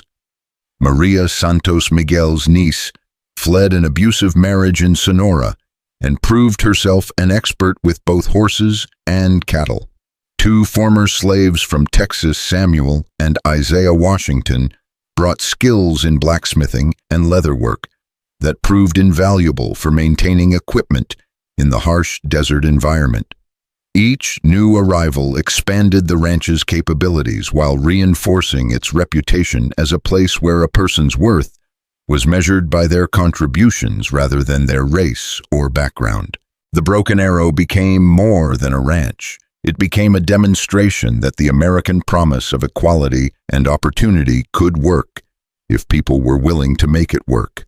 But demonstrations, as Elias learned, could be dangerous things in a territory built on the premise that some people were inherently superior to others. The confrontation came inevitably on a hot August afternoon when the desert heat shimmered like water above the red rocks. A cavalry patrol arrived unannounced, led by a captain whose cold eyes and rigid bearing suggested trouble. "Captain William Hendricks, Territorial Cavalry," the officer announced as Elias and his partners gathered to meet the unexpected visitors. "I'm here on official business regarding reports of unauthorized military equipment on this property." "What kind of equipment?" Elias asked. "Repeating rifles, military-grade ammunition, possibly stolen cavalry sabers, the kind of weapons that might be used to arm hostile Indians." Maia stepped forward, her hand resting on the cavalry saber at her side. "This saber was taken from a dead soldier during a Comanche raid 3 years ago. It is mine by right of combat." "No civilian has the right to possess military weapons," Hendricks replied coldly. "I'll need to confiscate all such items pending investigation." "Investigation of what?" Aona asked. "We are legal property owners defending our land. We have committed no crimes." "That remains to be determined. I have reports that this ranch is being used as a staging area for Apache raids against neighboring settlements." The accusation was so absurd that Elias almost laughed. "Captain, the only Apache on this property are my business partners. They're hardly staging raids against themselves. Apache loyalty is flexible when it serves their purposes." The racial slur in Hendricks' comment sparked immediate tension. Miguel's hand moved toward his rifle, while Tom positioned himself to cover the barn where their best horses were stabled. "Careful, Captain," Elias warned. "You're making accusations without evidence on private property. I'm conducting a military investigation under territorial authority. Stand aside." "No." The single word carried absolute finality. Hendricks had expected compliance, even if grudging, but the flat refusal clearly surprised him. "Mr. Cutter, you're interfering with a lawful military operation. I'm protecting my property and my family from what appears to be harassment disguised as military necessity." "Family." Hendricks' eyes swept over the diverse group standing with Elias. "This collection of mongrels and savages, this collection of American citizens." Elias corrected, his voice carrying the same deadly calm that had preceded the morning's gunfight with Kellerman. The standoff stretched taut as a bowstring until one of Hendricks's sergeants leaned close to whisper in his captain's ear. Whatever the sergeant said caused Hendricks's expression to shift from confident authority to uncertain calculation. "Very well, Mr. Cutter. I'll be filing a complete report with territorial headquarters. This matter is far from resolved." As the cavalry patrol rode away, Aona moved to stand beside Elias on the veranda. "He will be back. Next time, with more men and legal authorization. Let him come. We'll be ready. Will we? Each challenge is more sophisticated than the last. Eventually they will find one we cannot meet." Elias considered her words, recognizing the truth in them. The territorial government had resources that a single ranch, however successful, could not match indefinitely. "Then maybe it's time to change the game," he said slowly. "What do you mean?" "I mean, maybe we stop playing defense and start playing offense. Maybe we take this fight to them instead of waiting for them to bring it to us." Maia joined them on the veranda, her dark eyes thoughtful. "What kind of offense?" "The political kind. Elections are coming this fall. New territorial legislature, new officials. Maybe it's time the Broken Arrow had some friends in high places." "You want to run for office?" Tom asked, overhearing the conversation. "Not me. I'm not the political type, but I know someone who might be." His gaze fixed on Aona, who had proven herself capable of matching any lawyer or politician in knowledge of territorial law and government procedure. "You cannot be serious," she said. "An Apache woman running for territorial legislature. Why not? The territorial constitution doesn't specifically exclude women or Indians from holding office. It just assumes they never would." "Assumptions can be dangerous things," Miguel observed with a grin, "especially when they meet determined people." The idea was audacious to the point of seeming impossible. But as they discussed it through the evening, examining the legal requirements and political realities, it began to seem less like fantasy and more like the logical next step in the transformation of the Broken Arrow. The ranch had started as one man's retreat from the world. It had become a demonstration that people of different races and backgrounds could work together as equals. Now it might become something even more significant, a challenge to the entire political structure that maintained inequality as a matter of law and custom. As the sun set behind the western ridges, painting the sky in shades of gold and crimson, Elias stood on his veranda and surveyed the valley that had become home to so many unlikely allies. The Broken Arrow had been tested by violence, harassment, and legal challenges. Each test had made it stronger. Tomorrow would bring new challenges, as it always did in the territorial Southwest. But tonight there was peace in the valley, and the quiet satisfaction of work well done. The Broken Arrow had become something its original owner never could have imagined, not just a ranch, but a beacon of possibility in a land that had forgotten how to hope. In the distance, a coyote howled its ancient song, and the desert answered with the whisper of wind through sage and stone. It was the sound of endurance, of adaptation, of life finding a way to flourish in the most unlikely places. Like the Broken Arrow itself, it was a sound of triumph. The autumn wind carried promises and threats in equal measure as it swept across the valley of the Broken Arrow, stirring the cottonwood leaves into golden spirals that danced like prayers made visible. 3 months had passed since the confrontation with Captain Hendricks, and the ranch had settled into a rhythm that felt almost too peaceful, the kind of deceptive calm that comes before the most violent storms.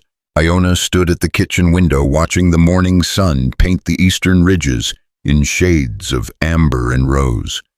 In her hands, she held a letter that had arrived the previous evening, with the weekly mail delivery, its official territorial seal broken, but its contents still burning in her mind like brands on tender flesh. "The response came," she said quietly, as Elias entered the kitchen, his boots still dusty from the early morning horse training that had become his favorite part of each day. He poured himself coffee from the pot that Miguel kept perpetually brewing and settled into his chair at the scarred wooden table that had become the unofficial headquarters of their unlikely alliance. "Good news or bad? Both." Aona handed him the letter, her dark eyes reflecting a mixture of triumph and trepidation. "The Territorial Electoral Commission has accepted my candidacy for the legislative seat representing this district."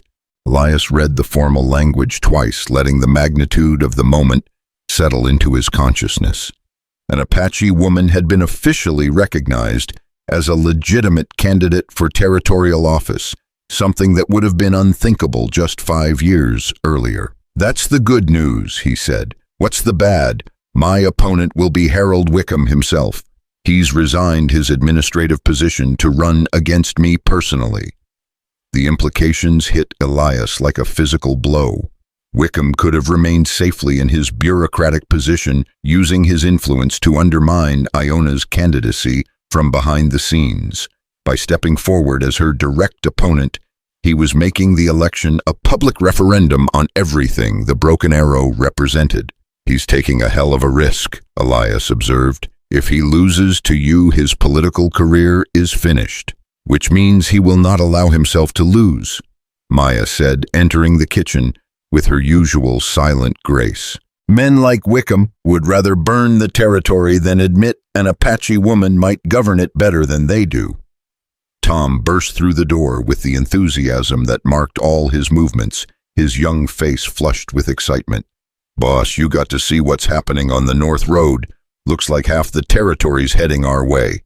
Through the kitchen window they could see a dust cloud approaching from the direction of Tucson, not the focused urgency of riders with specific business, but the slower, steadier movement of a large group traveling together.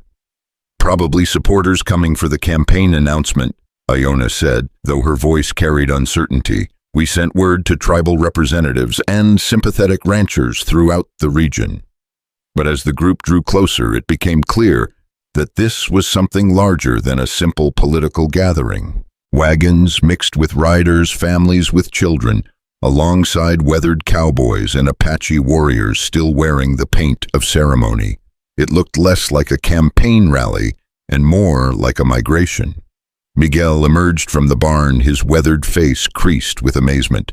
"Dios mío, there must be 50 people out there, maybe more." "What do they want?" Tom asked.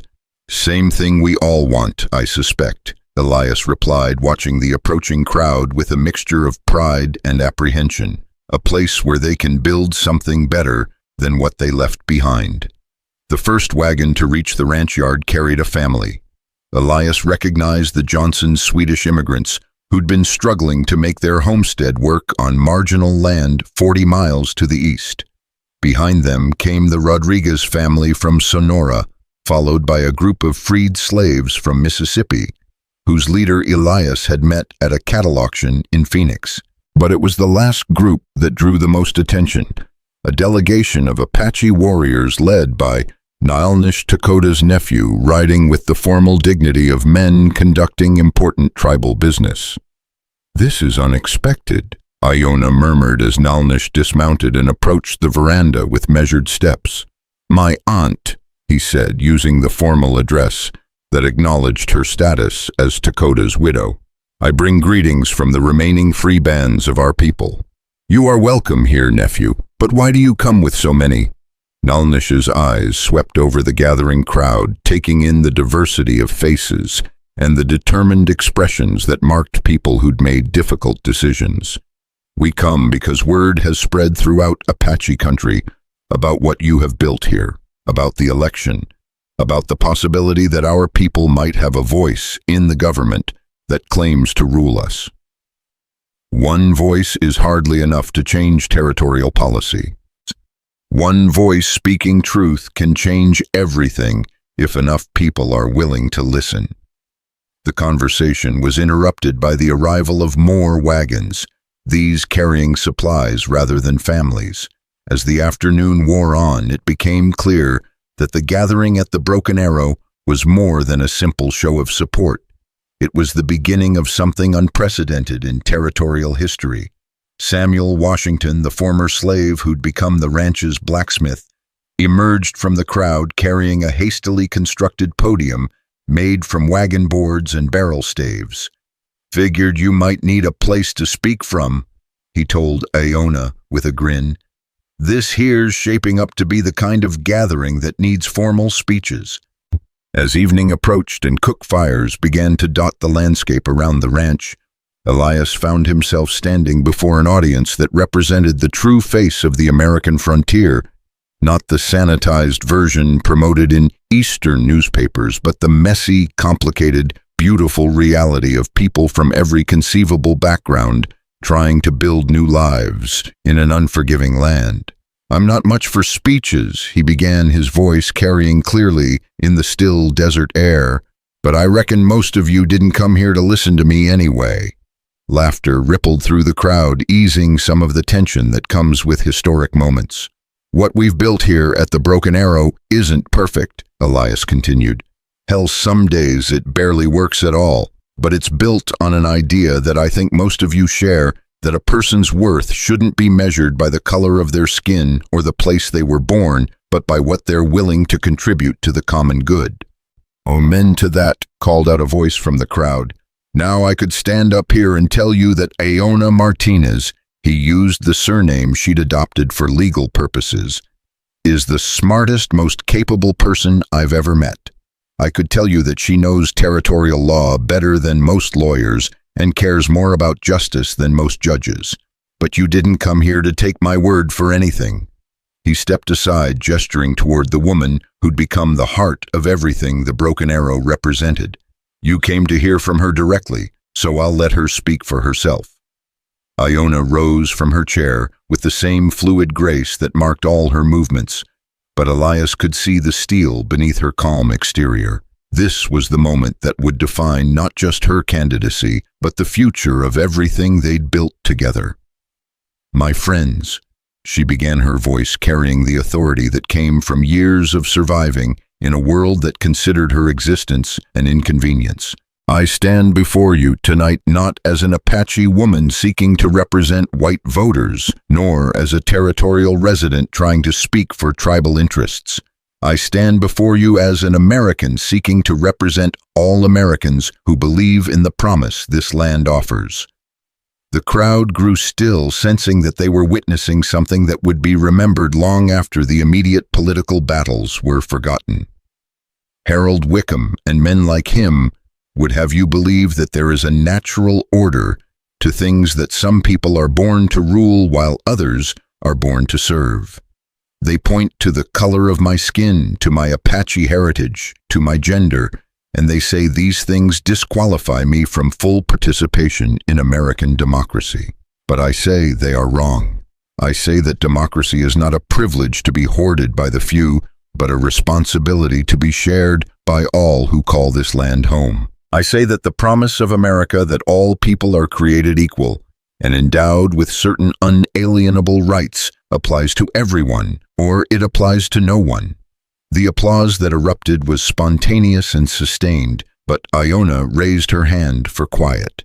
She wasn't finished. "If you elect me to represent this district in the territorial legislature, I will fight for policies that recognize what we've proven here at the Broken Arrow, that diversity is strength, that cooperation is more powerful than competition, and that justice delayed is justice denied.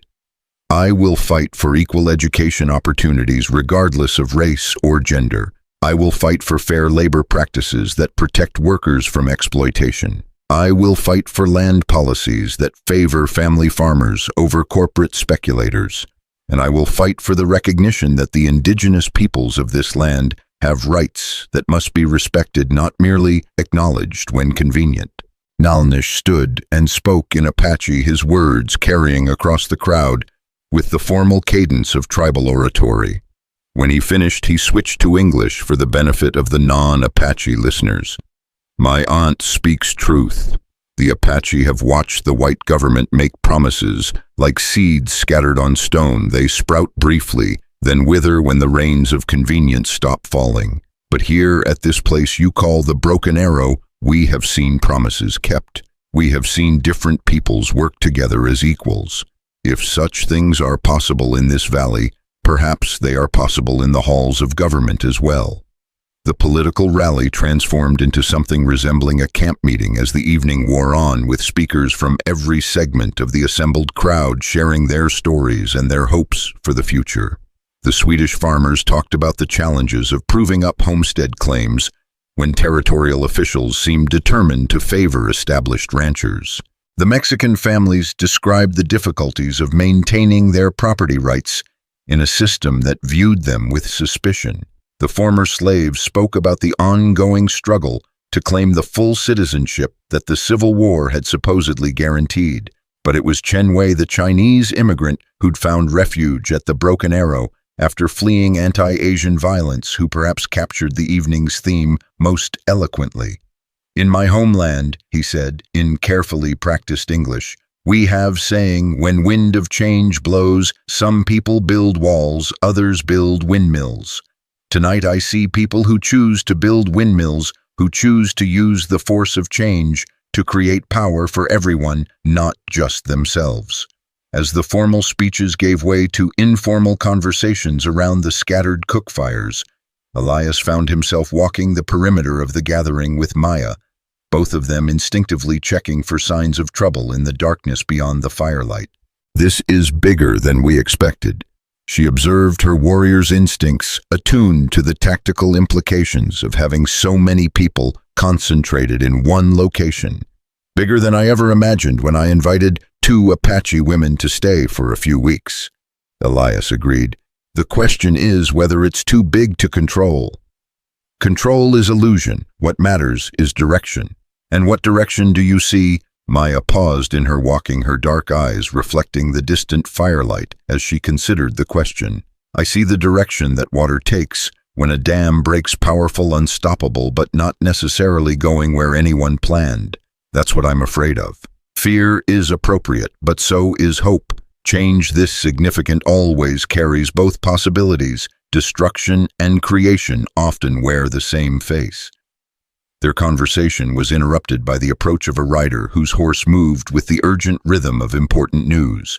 As the figure drew closer to the firelight, Elias recognized Jake Morrison, whose small spread lay 20 miles to the south. Elias, Morrison called as he dismounted.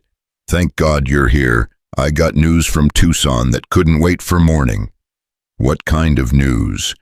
The kind that means trouble for everyone here.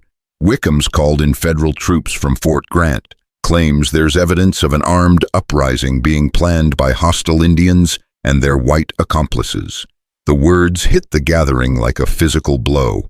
Federal troops meant the full power of the United States military, not the limited authority of territorial officials who might be swayed by political pressure.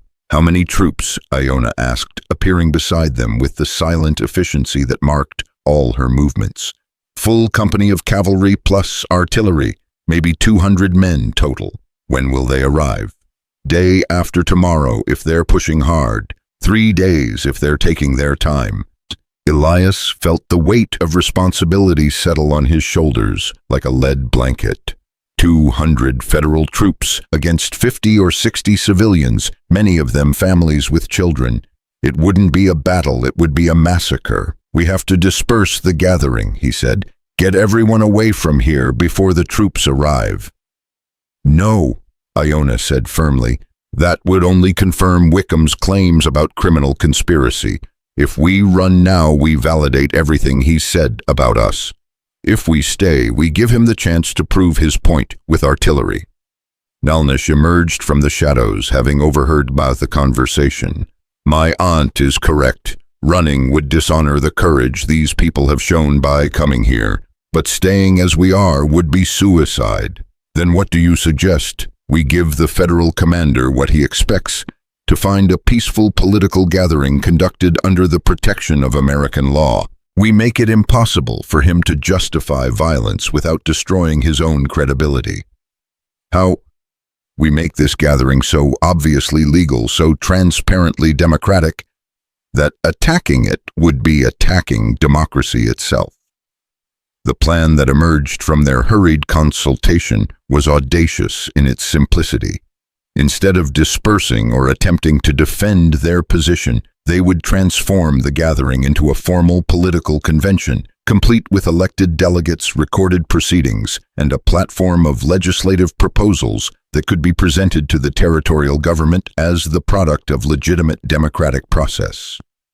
Through the remaining hours of darkness, the assembled crowd worked with remarkable efficiency to organize itself into something resembling a territorial constitutional convention. Delegates were elected to represent different geographic regions and ethnic communities. Committees were formed to draft proposals on education, land policy, labor rights, and tribal relations. Scribes were assigned to record everything in multiple languages to ensure that no group was excluded from the process. By sunrise, the gathering at the Broken Arrow had transformed itself from a potential target for military suppression into a demonstration of democratic ideals in action. When the federal troops arrived, they would find not a conspiracy of rebels, but a convention of citizens exercising their constitutional rights.